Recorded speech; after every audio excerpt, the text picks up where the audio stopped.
हाँ तो मेरे लाडलो, कैसे हैं आप सभी लोग? एकदम मज़े में होंगे उम्मीद है। और आपकी लाइफ और आपकी पढ़ाई दोनों बहुत ही बेहतरीन चल रही होंगी। किसी तरह का कोई प्रॉब्लम आपकी ज़िंदगी में नहीं चल रहा होगा। चलिए ठीक है, तो फिर आ गए हैं हम फिर से एक नए लेक्चर के साथ। आज के अपने इस वीडियो लेक्चर में हम लोग एक्सरसाइज 7.3 के क्वेश्चन नंबर 11 से लेकर क्वेश्चन नंबर 15 तक 5 क्वेश्चन कम से कम डिस्कस करके ही दम लेंगे। आपको परेशान होने की बिल्कुल ज़रूरत नहीं है। अगर मौका लगा तो उसके आगे भी जाएंगे, अदरवाइज फिर अगले वीडियो में हम लोग फिर से मिल जाएंगे। तो आपको मैंने इससे पहले के वीडियो लेक्चर्स में एक्सरसाइज 7.1 से लेकर एक्सरसाइज 7.3 के क्वेश्चन नंबर 10 तक विद एग्जाम्पल एक एक क्वेश्चन सॉल्व कराया हुआ है। अगर आप चैनल पर नए हैं और आपने अभी तक इस चैनल को सब्सक्राइब नहीं किया तो चैनल को सब्सक्राइब कर लीजिए, ताकि आपको हमारी सभी वीडियोज़ का नोटिफिकेशन मिलता रहे और आप आराम से लेक्चर बाई लेक्चर एक एक चीज़ को, एक एक एक्सरसाइज को, एक एक क्वेश्चन को बड़े आराम से बड़े मजे के साथ सीखते रहें। और अगर पिछले वीडियो लेक्चर्स पर आप जाना चाहते हैं तो वीडियो के डिस्क्रिप्शन में आपको लिंक दिया गया है। उस लिंक पर जाकर आप वीडियो के प्लेलिस्ट में जा सकते हैं। वहां से आपको एक्सरसाइज 7.1 से लेकर अब तक के जितने भी क्वेश्चंस और जितने भी फार्मूले हमने डिस्कस किए हैं वो सब आपको लाइन से सीरीज के साथ मिल जाएंगे।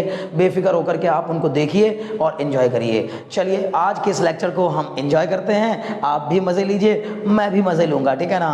चलिए क्वेश्चन नंबर 11 से स्टार्ट करते हैं। क्वेश्चन नंबर 11 में कहा गया है कि इंटीग्रेट करिए cos की पावर 4 2x को, यानी i is equal to cos की पावर 4 2x dx। ये हमें दिया गया है। देखिए इसको इंटीग्रेट करना है तो जाहिर है कि आपको ट्रिग्नोमेट्रिक फार्मूले आने चाहिए। जब तक आपको ट्रिग्नोमेट्री के फार्मूले नहीं आएंगे तब तक आप इन क्वेश्चन में डिफिकल्टी महसूस करते रहेंगे। इससे पहले के लेक्चर्स में मैंने ट्रिग्नोमेट्री के फार्मूले भी डिस्कस किए हैं। अगर आप उन फार्मूलों पर जाना चाहते हैं और आप वाकई में चाहते हैं कि एक एक चीज़, एक एक टर्म समझ में आए तो भाई बिल्कुल शुरू से फॉलो करिए तो ज़्यादा बेहतर रहेगा। आपको मैं ये तो कह सकता हूं गारंटी के साथ, इंटीग्रेशन आपका बस आप टिक जाइए थोड़ी देर के लिए। आपको ये जो 5 क्वेश्चन कराने वाला हूं ना, इनमें से एक भी क्वेश्चन आपको ऐसा नहीं होगा जो आपसे सॉल्व ना होने पाए। आप कहेंगे सर इनमें से कोई भी क्वेश्चन कभी भी कहीं भी आ जाएगा, मैं सॉल्व कर लूंगा, बेफिक्र होकर के। समझ गए ना।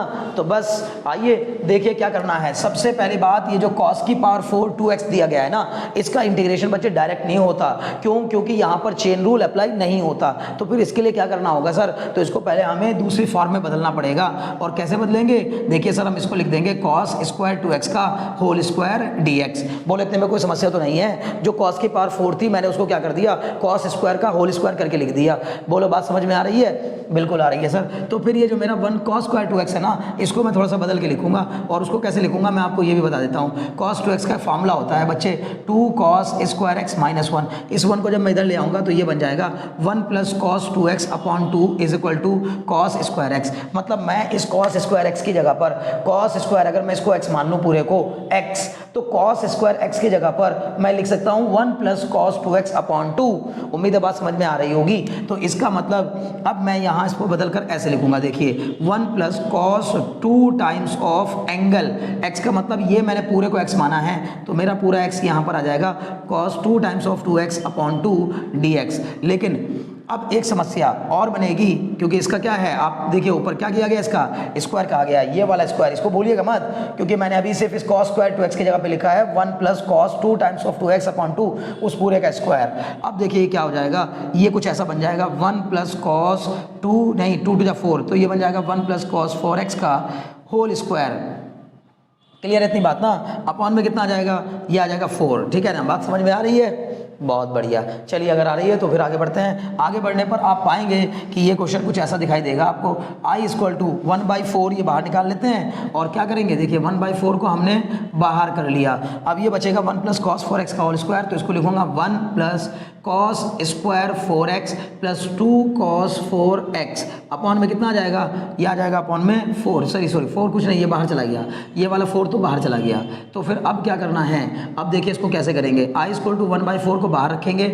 1 का इंटीग्रेशन मुझे आता है, चिंता करने की जरूरत नहीं है। cos 4x का इंटीग्रेशन भी मुझे आता है, सर इसको चिंता करने की जरूरत नहीं है। कैसे आता है, डायरेक्ट फॉर्मूले हैं, पहले के वीडियो लेक्चर में डिस्कस हो चुके हैं, ठीक है ना। तो बस अब आपको क्या करना है, 1 और इसको छोड़कर इसके बारे में सोचना है। चलो जी इनको पहले एक साथ कर लेते हैं सर। जिन दो की हमें चिंता नहीं है उन दो का हमने एक साथ कर लिया, तो ये बन जाएगा 2 cos 4x ओके ये तो हो गया, यहाँ एक साथ ले लिया मैंने ब्रैकेट में, और ये जो कॉस स्क्वायर 4x है ना, इसको फिर से लिख दिया मैंने। देखिए कॉस स्क्वायर x जो है वो हमारा क्या हो जाता है 1 plus cos x cos 2x upon 2 होता है, 1 प्लस कॉस 2x अपॉन 2। तो मैं इसको फिर से लिखूंगा 1 प्लस कॉस 2 टाइम्स ऑफ, लेकिन अब की बार एंगल कौन है, अब की बार एंगल है 4x अपॉन 2, और पूरा ये क्या आ जाएगा यहाँ पर dx, पूरे का dx है। तो i इज इक्वल टू 1/4 बाहर रख लेंगे।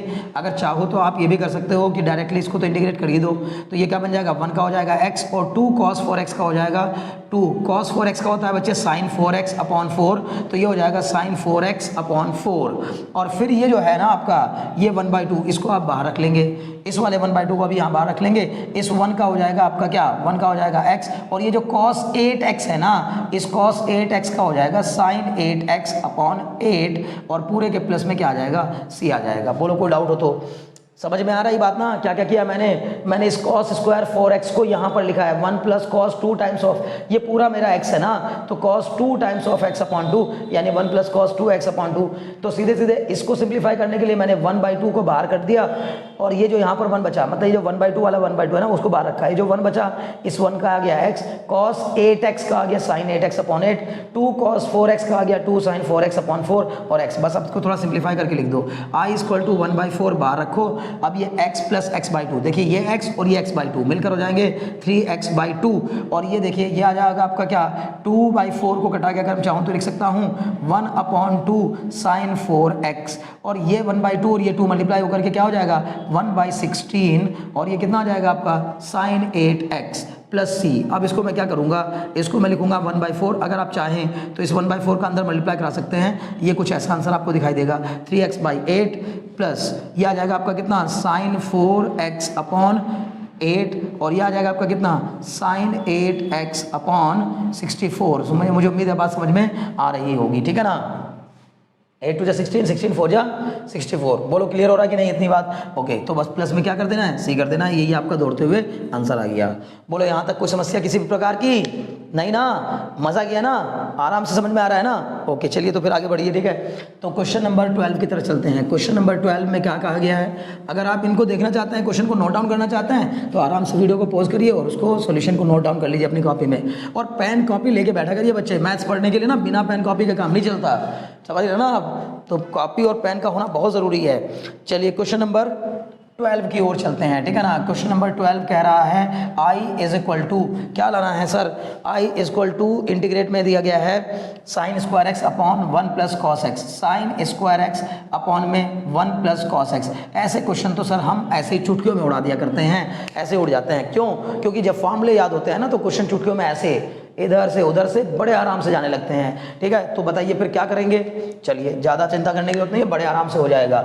हम देखिए नीचे के टर्म को मैंने कई बार बताया आपको कि जो डिनोमिनेटर में दिया गया टर्म होता है ना, उसको या तो आप सिंगल टर्म में कन्वर्ट कर लो या तो फिर उसको आप एलिमिनेट करा दो बाय एनी हाउ। तो सर मुझे यहाँ पर नज़र आ रहा है कि अगर मैं इसको 1 माइनस कॉस एक्स से मल्टीप्लाई कर देता हूँ ऊपर नीचे, तो ये एक सिंगल टर्म में कन्वर्ट हो जाएगा। मैंने मल्टीप्लाई किया 1 माइनस कॉस एक्स से ऊपर और 1 माइनस कॉस एक्स से ही नीचे, ओके। तो ये आ जाएगा 1 माइनस कॉस एक्स dx। अब देखिए ये हो गया a plus B into A minus B, मतलब हो जाएगा A square minus B square. अब ये क्या हो जाएगा, ये हो जाएगा आपका साइन स्क्वायर एक्स इंटू में 1 माइनस कॉस एक्स अपॉन में ये a plus B into A minus B, मतलब 1 का स्क्वायर माइनस कॉस का स्क्वायर dx। तो ये हो जाएगा आपका i equal to sine square x into 1 minus cos x upon में 1 माइनस कॉस स्क्वायर एक्स होता है साइन स्क्वायर एक्स, तो ये आपका बन जाएगा साइन स्क्वायर एक्स dx। इस साइन स्क्वायर से साइन स्क्वायर कैंसिल हो जाएगा, i इक्वल टू बचेगा आपका 1 minus cos x dx। Clear है इतनी बात ना? तो i इक्वल टू 1 का क्या हो जाएगा सीधे दे x, और कॉस एक्स का क्या हो जाएगा बच्चे साइन एक्स, तो x minus sine X plus C, यही मेरा आंसर है। इसमें तो कुछ भी सोचने वाली बात ही नहीं थी, एकदम बेहतरीन सा क्वेश्चन था, मज़ेदार क्वेश्चन था, आसान भी था, आपको समझ में भी आ गया होगा। बोलो कोई डाउट है किसी प्रकार का? नहीं ना? Okay very good. चलिए अगले क्वेश्चन की तरफ बढ़ते हैं। क्वेश्चन नंबर 12 में हमसे क्या कहा गया है? क्वेश्चन नंबर 12 में तो हो गया, सॉरी 12 तो हो गया। क्वेश्चन नंबर 13 की ओर बढ़ते हैं बच्चे। क्वेश्चन नंबर 13 में हमें कहा गया cos 2x minus cos 2 alpha upon cos x minus cos alpha. I is equal to दिया गया है cos 2x minus cos 2 alpha upon cos x minus cos alpha dx, ये दिया गया है। तो इसको इंटीग्रेट करने के लिए हम थोड़ा दिमाग लगाते हैं। क्या दिमाग लगाएंगे सर? इन दोनों फॉर्मूलों को पहले खोल देते हैं, ऊपर वाले फॉर्मूलों को। और मैंने बताया हुआ है आपको कि इसका फॉर्मूला सीधे क्या होता है, इसका फॉर्मूला होता है cos 2x का होता है 2 cos स्क्वायर x माइनस 1। एक फॉर्मूला तो मैंने पहले ये लगाया इसमें cos 2x में, फिर माइनस का साइन बीच में लगाया, cos 2 अल्फा का मैंने लगाया 2 cos square alpha minus 1 upon में इसको ऐसे ही रहने दिया cos x minus cos alpha dx। अब क्या करूँगा सर? अब देखिए ये हो जाएगा, इसको खोलेंगे तो ये बन जाएगा 2 cos square x minus 1 minus का 2 cos square alpha minus minus plus, ये देखिए माइनस माइनस प्लस का 1 अपॉन में ये कितना आ जाएगा cos x minus cos alpha dx। अब क्या करेंगे? I is equal to 2 cos square x, देखिए माइनस 1 से प्लस 1 कैंसिल, ऊपर से 2 कॉमन ले लेंगे और 2 कॉमन लेकर के ये बचेगा ऊपर क्या cos square x minus cos square alpha upon cos x minus cos alpha. बोलो बात समझ में आ रही है? हाँ जी आ रही है, cos अल्फा सॉरी अल्फा, ठीक है dx। अब क्या करेंगे? a square minus B square की आइडेंटिटी खोल देंगे। सर क्या बन जाएगा? A square minus B square की आइडेंटिटी खोल देने से क्या हो जाएगा? a plus B into A minus B हो जाएगा। तो इसका मतलब ये क्या हो जाएगा? ये बन जाएगा cos x plus cos alpha into cos x minus cos alpha upon में कितना हो जाएगा cos x minus cos alpha. इस cos x minus cos alpha से ये cos x minus cos alpha cancel हो जाएगा। हो गया ना? अरे भाई हो रहा है, मज़ा आ रहा है, वेरी गुड, क्या कहने। चलिए ठीक है, तो फिर अब क्या बचा आपका? I इज इक्वल टू, चलिए यहाँ लिख लेते हैं, ठीक है ना, थोड़ा अच्छा लगेगा आपको। I इज इक्वल टू क्या आएगा? 2 सर बाहर रख लीजिए और cos x का इंटीग्रेशन और cos अल्फा का इंटीग्रेशन कर दीजिए, तो cos x plus cos alpha dx। बच्चे हम किसके रेस्पेक्ट में इंटीग्रेट कर रहे हैं? x के रेस्पेक्ट में, तो अल्फा को कांस्टेंट माना जाएगा, अल्फा आपका वेरिएबल नहीं है। इसका मतलब आप आराम से क्या कर सकते हैं? I इक्वल टू बाहर 2 को बाहर रखिए, cos x का क्या हो जाएगा? cos x का तो हो जाएगा सर sin x, लेकिन फिर क्या करूंगा सर? चलो यहाँ बताता हूँ। ये cos अल्फा भी पूरा कांस्टेंट है तो इसको बाहर रख लेंगे, cos अल्फा को बाहर, लेकिन cos अल्फा के इंटू में 1 तो लिख सकते हैं ना, तो cos अल्फा इंटू 1 dx है ये, तो cos अल्फा को एज इट इज बाहर रखो, 1 का हो जाएगा कितना x, और ये प्लस में क्या लिख देंगे c। तो आंसर आपका अल्टीमेटली आ जाएगा I equal to 2 sin x plus 2x cos alpha plus c। यही आपका दौड़ते हुए आंसर आया है, ठीक है ना। बोलो बात समझ में आ गई या नहीं आ गई? ओके, मज़ा आ रहा है, बहुत बढ़िया। चलिए ठीक है, तो अगर 12वां क्वेश्चन भी आपने नहीं 12वां था कि 13 था, जरा देख लेते हैं एक बार। ये था आपका क्वेश्चन नंबर, एक मिनट भाई, 10 11 12 13 14 था भाई, ये नहीं 13 था, 13 ओके 13, क्वेश्चन नंबर 13। चलिए क्वेश्चन नंबर 14 की तरफ बढ़ते हैं। क्वेश्चन नंबर 14 में क्या कहा गया है? चलिए देख लेते हैं क्वेश्चन नंबर 14 को भी। काहे लिए घबराना है ना, बिल्कुल घबराने की ज़रूरत नहीं है, अब तो घबराहट दूर। मैथ्स की तो प्रॉब्लम आपकी समझ लीजिए फुर हो गई है, छू मंतर हो गई है। मैथ्स की प्रॉब्लम छू मंतर गायब, ठीक है ना। बिल्कुल चिंता नहीं करनी है, बस मेरे साथ जुड़े रहना है और अपना प्यार बरसाते रहना है। अपना प्यार दिखाने के लिए आप क्या कर सकते हैं? वीडियो को लाइक कर सकते हैं, वीडियो को अपने किसी 1-2 फ्रेंड्स को कम से कम शेयर कर सकते हैं। कोई बड़ी बात नहीं है इसमें, आपका कुछ ज़्यादा नहीं रहा है, बड़े आराम से आपको काम हो जाएगा। आपकी तरफ से मुझे प्यार मिलेगा, अफेक्शन मिलेगा, मुझे भी थोड़ा सा मोटिवेशन मिलेगा। मेरा भी मन करेगा कि चलो भाई बच्चों के लिए और नए वीडियो बनाया जाए, अच्छे वीडियो बनाया जाए, और काम के वीडियो बनाया जाए, और समझा के चीज़ों को बताया जाए। इससे ज़्यादा की जरूरत पड़ेगी वो भी करा जाएगा, बेफिक्र हो जाइए। जैसे आपके सजेशंस होंगे मैं वही सब करूंगा, आप परेशान मत होइए बिल्कुल भी, ठीक है ना। अब तो आपको ये समझ लीजिए कि सब कुछ मिलने वाला है यहीं पर बड़े आराम से, ठीक है ना, धीरे धीरे। लेकिन बस ये है कि थोड़ा सा पेशेंस रखना पड़ेगा आपको, जल्दीबाजी में नहीं हो पाता चीज़ें, ठीक है ना। चलिए तो क्वेश्चन नंबर 14 की ओर बढ़ते हैं। क्वेश्चन नंबर 14 में कहा गया है इंटीग्रेट करिए किसको?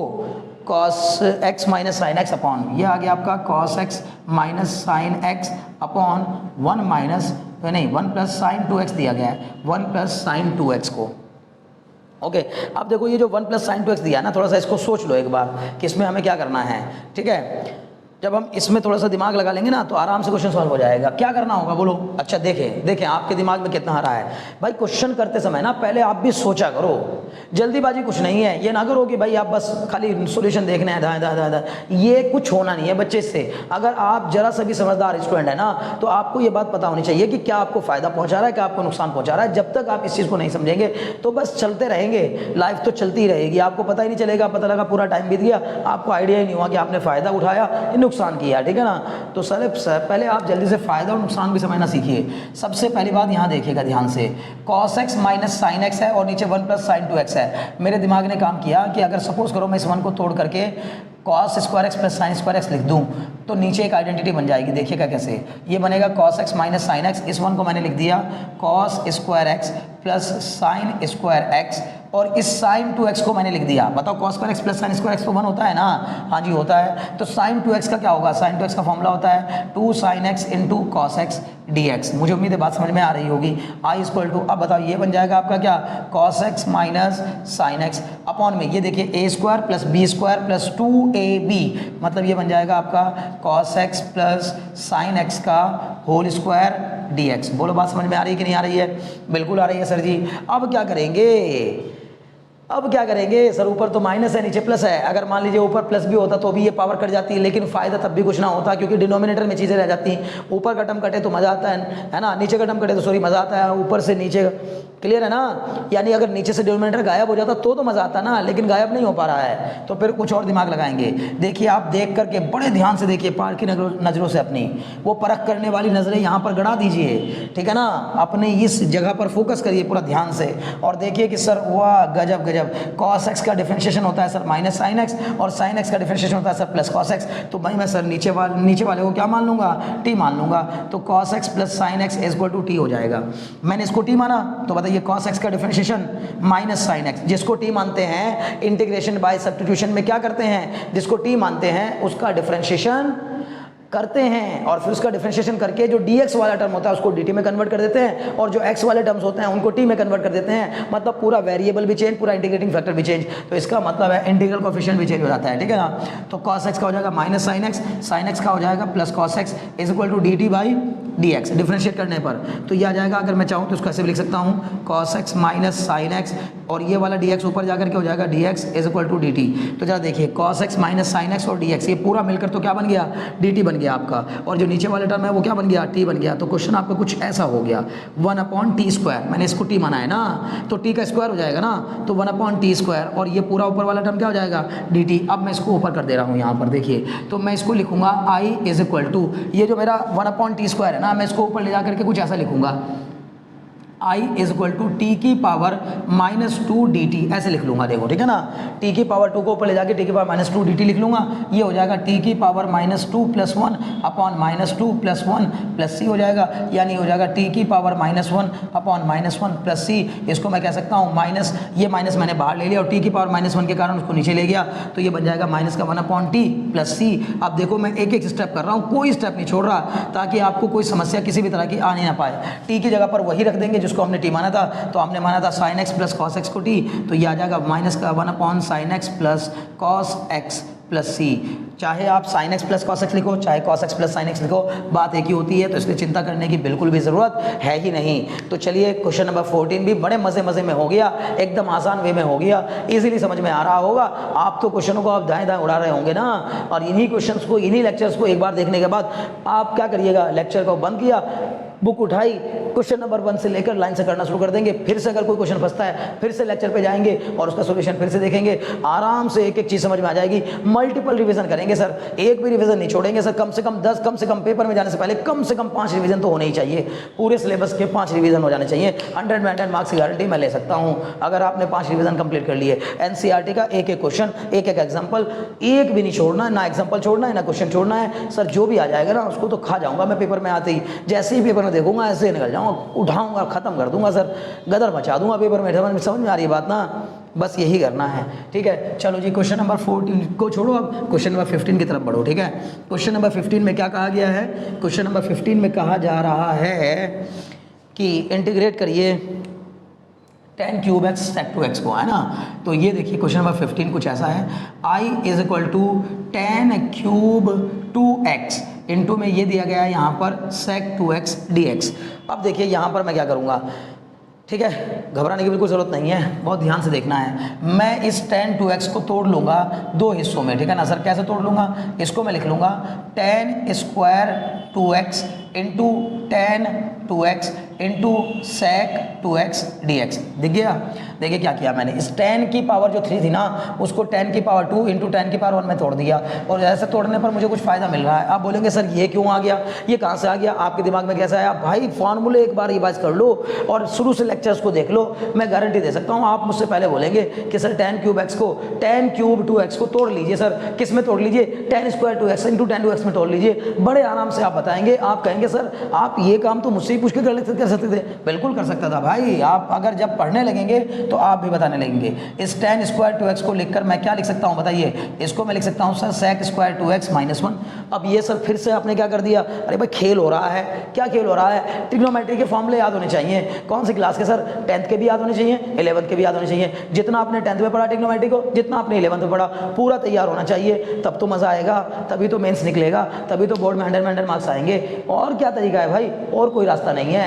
जब तक रिवीजन नहीं करोगे, जब तक प्रैक्टिस नहीं करोगे, मैथमेटिक्स आने वाली नहीं है। आपके पेन से अगर क्वेश्चन सॉल्व नहीं हुआ है ना, पेपर में सॉल्व होने वाला नहीं है। ये लेक्चर देखने के बाद भी सॉल्व नहीं होगा अगर आपने अपने आप से सॉल्व नहीं किया। मतलब जब तक आप खुद से क्वेश्चन सॉल्व नहीं करेंगे ना, तब तक नहीं होने वाला। लिख के रख लीजिए इस बात को आप। इसलिए ये लेक्चर भी देखना जरूरी तो है, केवल इसलिए ताकि आपको कॉन्सेप्ट क्लियर हो जाए, आपको समझ में आ जाए चीज़ें, कैसे सोचना है, कहाँ से सोचना है, क्या करना है, सर कैसे सोचना है, मैं कैसे सोचूंगा, ये सब आपको देखना है। लेकिन इसके साथ साथ क्वेश्चन खुद से करने हैं। अगर खुद से नहीं करोगे, कॉपी पर खुद से लिखकर नहीं देखोगे, प्रैक्टिस नहीं करोगे, क्वेश्चन सॉल्व होने वाले नहीं है। इसको तो मैं कह सकता हूँ 100 के 100%।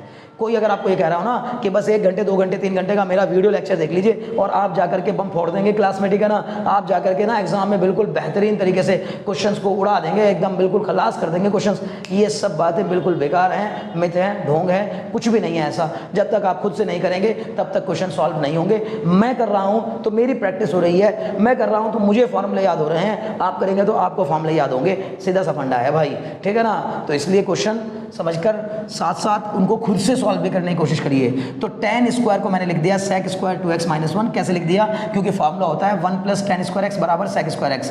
अब इसको यहाँ ऐसे ही रख दिया as it is, tan 2x into sec 2x dx। हो गया, चलो जी हो गया। अब क्या करेंगे, अब ये इसको अंदर फिर खोल देते हैं, इसको खोल देते हैं। ये बन जाएगा सर sec स्क्वायर 2x, देखिएगा ध्यान से, sec स्क्वायर 2x इंटू में tan 2x into sec 2x, tan 2x into में sec 2x। इसका मल्टीप्लाई इसमें कराया बाहर वाले में, और फिर इसको भी 1 का मल्टीप्लाई इसमें करा दिया। तो ये बन गया क्या आपका, देखिए ये बन जाएगा आपका 1 इंटू दिस, तो ये हो जाएगा sec 2x इंटू में tan 2x, और पूरे का क्या आ जाएगा dx। मतलब मुझे पूरे को इंटीग्रेट करना है। अब यहाँ मैं दिमाग लगाऊंगा, बहुत ध्यान से देखिएगा, बहुत ध्यान से, मज़ा आ जाएगा अगर आपने ध्यान समझ लिया। चलो इसको थोड़ा और सिंप्लीफाई करता हूँ, आप इसको अलग अलग करके लिख लो। sec स्क्वायर 2x इंटू में आप इसको चाहो तो ऐसे लिख सकते हो sec 2x into tan 2x dx। एक अलग कर लिया मैंने, और फिर माइनस का इसको मैंने अलग कर लिया। ये क्या हो गया, sec 2x into tan 2x dx। जरा आप एक बार बताओ मुझे देख करके, sec x tan x का क्या होता है, d by D x of sec x क्या होता है, d by D x of sec x होता है sir sec x tan x। तो फिर sec x tan x का क्या हो जाएगा सर, वो तो sec x हो जाएगा। तो ये तो एकदम आसानी से हो जाएगा, लेकिन वो sec x होना चाहिए था। यहाँ पर sec 2x है, sec 2x into tan 2x, तो sec 2x into tan 2x का क्या हो जाएगा, sec 2x अपॉन 2। जो चीज़ें यहाँ एंगल में साथ में लिखी होती हैं, मल्टीप्लाई में लिखी होती हैं, जैसे यहाँ 2x लिखा है तो अपॉन में 2 आ जाएगा, 3x लिखा होता तो अपॉन में 3 आ जाता, 5x लिखा होता तो अपॉन में 5 आ जाता, 9x लिखा होता तो अपॉन में 9 आ जाता, सिंपल। तो ये वाले का तो कोई दिक्कत है नहीं सर, ये तो कंप्लीट हो गया, क्योंकि इसका डायरेक्ट फॉर्मूला होता है sec x tan x का इंटीग्रेशन का डायरेक्ट फॉर्मूला होता है sec x plus c। Clear है ना। लेकिन यहाँ sec 2x दिया है तो कोई दिक्कत नहीं है सर, क्या हो जाएगा sec 2x upon 2 plus c हो जाएगा। चलो जी ये तो खत्म। अब यहाँ पर आ जाओ, यहाँ पर लाने के लिए मैं क्या करूँगा, देखिए मैंने क्या किया, let sec 2x is equal to t। ये जो sec 2x आपको दे रखा है ना, इस sec 2x को मैंने t मान लिया। क्यों मान लिया भाई, इसको t मानूंगा ना तो उसका डिफरेंशिएशन ये आएगा ये, और जब ये आने लगेगा ना उसके डिफरेंशिएशन में तो ये गायब हो जाएगा, ये dt में चला जाएगा और ये सिंपल फास्ट बन जाएगा क्वेश्चन। तो देखो क्या करूंगा, sec 2x को t माना, जिसको t मानते हैं, उसको डिफरेंशिएट करना होता है। तो sec 2x को डिफरेंशिएट करूंगा और इसका डिफरेंशिएशन आ जाएगा 2, देखिए पहले तो आएगा क्या, sec x का होता है sec x tan x, तो इसका आ जाएगा sec 2x into tan 2x, लेकिन इस 2x को फिर से करेंगे चेन रूल लगा करके, क्योंकि sec x का होता है sec x tan x, sec 2x का नहीं होता, sec 2x का तो होता है sec 2x into tan 2x into 2 होता है, यानी इस 2x का फिर से करेंगे तो वो इंटू में 2 आएगा, इज इक्वल टू कितना हो जाएगा, dt बाई dx हो जाएगा। मैं यहाँ से कह सकता हूँ sec 2x into tan 2x into dx is equal to क्या आ जाएगा, dt बाई 2 आ जाएगा। बोलो आ जाएगा कि नहीं आ जाएगा, sec 2x into tan 2x into dx, ये पूरा मिलाकर क्या आ जाएगा, dt बाई 2 आ जाएगा। और ये जो मेरा था इसको मैंने क्या मान लिया था, t मान लिया था, तो बस हो गया काम मेरा, ठीक है ना। तो अब नए सिरे से क्वेश्चन को मैं कुछ ऐसा लिख लूँगा कि सर ये क्वेश्चन कुछ ऐसा बन जाएगा, i इज इक्वल टू, मैंने sec 2x को t माना था, तो sec 2x का होल स्क्वायर है ये, तो ये हो जाएगा आपका t स्क्वायर, और ये जो sec 2x into tan 2x into dx है, ये जो पूरा है, ये पूरा, इस पूरे की जगह पर क्या लिख दूंगा, dt बाई 2, तो ये बन जाएगा sir t square dt by 2। चलो जी यहाँ तक भी कोई समस्या नहीं है। और माइनस का ये कितना हो जाएगा, ये तो सर अलग के अलग है हमारा, sec 2x tan 2x dx, तो ये तो एकदम सीधे सीधे हो जाएगा। तो बताइए इसका क्या करूँगा, i इक्वल टू 1/2 बाहर रखो, t स्क्वायर का इंटीग्रेशन हो जाएगा t क्यूब अपॉन 3, उम्मीद है बात समझ में आ रही होगी। और फिर ये कितना हो जाएगा, ये sir sec x tan x का आपने अभी भी बताया सर, ये हो जाएगा sec 2x upon 2 plus c, बस ये मेरा आंसर है। इसको चाहो तो ऐसे लिख सकते हो 1/6, 2 3 6 हो जाएगा ना, तो 1/6 t cube minus 1/2 sec 2x plus c। अब इसको भी चाहो तो ऐसे लिख लो, t की वैल्यू रख दो उठा करके, मैंने t किसको माना था, sec 2x को, तो ये आंसर आ जाएगा आपका sec क्यूब ऑफ 2x, क्योंकि मैंने sec 2x को t माना था, तो sec 2x का होल क्यूब अपॉन 6, और माइनस का ये कितना हो जाएगा, sec 2x upon 2, sec 2x upon 2 plus c हो जाएगा। यानी अल्टीमेटली आपको जो आंसर मिलेगा वो कुछ ऐसा मिलेगा, sec की पावर 3 यानी sec cube of 2x upon 6 minus sec 2x upon 2 और प्लस c, ये दौड़ते हुए आपको आंसर मिलेगा। मुझे उम्मीद है कि आप मज़े के साथ इस क्वेश्चन को भी सीख गए होंगे, समझ गए होंगे, आपने बहुत एंजॉय किया होगा इस क्वेश्चन को भी। और मैंने आपसे कहा था कि क्वेश्चन नंबर 11 से लेकर क्वेश्चन नंबर 15 तक के 5 क्वेश्चन हम लोग बड़े मज़े के साथ सीखेंगे। मैं कह सकता हूँ गारंटी के साथ कि अगर आपने थोड़ा सा भी पेशेंस रख करके वीडियो लेक्चर को पूरा देखा है तो ये 5 के 5 क्वेश्चन आपको आसानी समझ में आ गए होंगे। लेकिन मेरा आपसे फिर से एक कहना है बच्चे, अगर वाकई में आप अच्छा रिजल्ट देखना चाहते हो, अगर वाकई में आप एग्जाम में परफॉर्म करते हुए खुद को देखना चाहते हो, अगर आप एग्जाम हॉल में बिल्कुल शेर की तरह दहाड़ना चाहते हो, तो फिर आपको बच्चे खुद से भी कुछ ना कुछ काम करना पड़ेगा। केवल वीडियो लेक्चर्स देख लेने भर से कुछ नहीं होने वाला है। आपको लेक्चर देखने के बाद कॉपी और पेन उठाना है और आप वीडियो को बंद कर देना है, कॉपी पेन उठा करके कॉपी पे खुद से क्वेश्चन सॉल्व करने हैं। जब तक आप खुद से सॉल्व नहीं करोगे, ये क्वेश्चन, यही समझा हुआ क्वेश्चन भी पेपर में नहीं हो पाएगा, क्योंकि खुद से करने से ही माइंड हमारा वर्क करता है। जब तक आप इन ब्रेन सेल्स को एक्टिवेट नहीं करोगे, जब तक आप अपने ब्रेन को चलाओगे नहीं, मेहनत नहीं करोगे, इसको चलने के लिए मजबूर नहीं करोगे, तब तक चीज़ें समझ में नहीं आएंगी। अगर आपको मेरी बातें समझ में आ रही हैं तो एक लाइक जरूर मार दीजिए और एक शेयर जरूर कर दीजिए। और आपने अभी तक अगर चैनल को सब्सक्राइब नहीं किया और चैनल को सब्सक्राइब करने में आप थोड़ा भी सोच समझ रहे हैं या आनाकानी कर रहे हैं, तो ऐसा मत करिए बच्चे। आपके सब्सक्रिप्शन से हमें बहुत हेल्प मिलती है, हमें बहुत मोटिवेशन मिलता है, हम लोगों को भी लगता है कि हाँ चलो ठीक है, हम जो कर रहे हैं वो किसी ना किसी के लिए काम का है, किसी ना किसी के लिए यूजफुल है, तभी तो हमारे चैनल को उसने सब्सक्राइब किया है। तो आप भी तुरंत चैनल को सब्सक्राइब कर दीजिए और बेल आइकन भी दबा दीजिए, ताकि आपको हमारी आने वाली सभी वीडियोस का नोटिफिकेशन मिलता रहे। और ऑल वाले बटन पर क्लिक करिएगा, बेल वाला बटन दबाने के बाद ऑल नोटिफिकेशन वाले पर क्लिक कर दीजिएगा, सभी वीडियोस का नोटिफिकेशन आप तक पहुंचता रहेगा। इसी चैनल पर आपको बहुत प्यारे प्यारे से, बहुत अच्छे से 50 minute second, 40 second, 20 second, 30 second में एक एक क्वेश्चन को सॉल्व करते हुए शॉर्ट्स भी मिल जाएंगे। अगर आप बहुत कम समय में कहीं पर ऐसे बैठे हुए हैं, आपको कम समय में चीज़ें जाननी है और बहुत छोटी छोटी चीज़ों को देखना है, कहीं बोरियत वाले मोमेंट पर बैठे हुए हैं और मज़े करना है, एंजॉय करना है ना, तो फिर चैनल के शॉर्ट्स पे जाइए। आपको 40 सेकंड में, 30 सेकंड में, 20 सेकंड में, 25 सेकंड में, 50 सेकंड में एक एक क्वेश्चन सॉल्व करता हुआ दिखेगा। समझ में आ रही है बात ना? चलिए फिर से मिलेंगे हम लोग एक नए लेक्चर में अगले क्वेश्चंस के साथ। एक्सरसाइज 7.3 के ही अभी कुछ और क्वेश्चन भी बचे हुए हैं, उन सभी क्वेश्चंस को हम लोग अगले लेक्चर में डिस्कस करेंगे और फिर से एंजॉय करेंगे। तो तब तक के लिए आप अपनी पढ़ाई करते रहिए, मोटिवेटेड रहिए और काम करते रहिए लगातार। रुकना आपका काम नहीं है, चलते रहना आपका काम है। Very very thanks for watching.